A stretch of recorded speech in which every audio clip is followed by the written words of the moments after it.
Although an annual, chickweed can take less than 6 weeks to complete a growth cycle. It also can flower at all times of the year. Therefore, it can keep seeding and germinating throughout the whole year. Chickweed can also reproduce asexually from stem nodes, thus forming a dense mat of delicious foliage.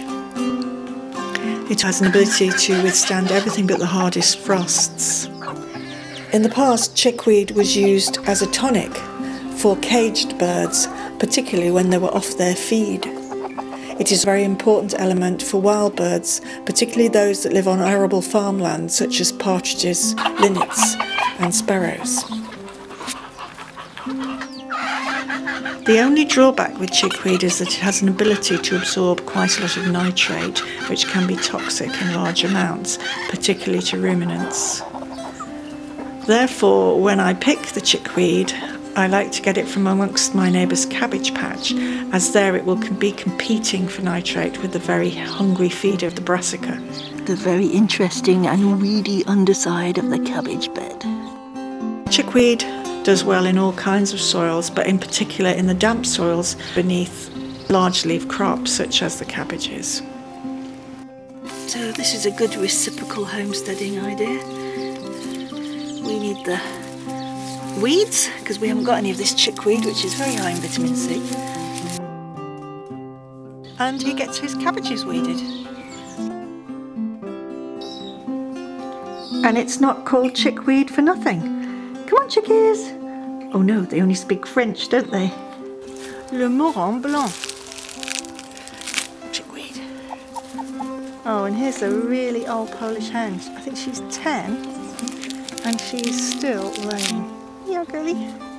She's a good girl.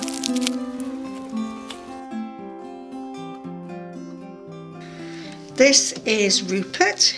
He's a black-laced, gold-crested and bearded Polish, and he's got a slight sniffy nose.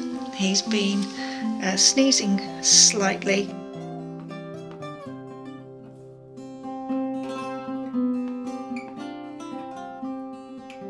I'm going to try chickweed on him because chickweed is a demulcent in that it soothes the mucous membranes and heals any inflammation, and it's also an expectorant, so it will help break up any mucus that is forming in his respiratory tract. It's interesting that this plant exhibits behaviour which was described by William Withering, the 18th century botanist, as the sleep of plants.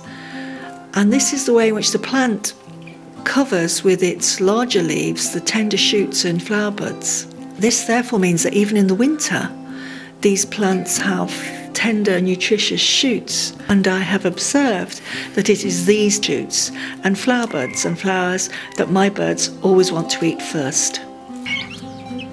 And even if you get there too late, you can still have fun playing with the stems.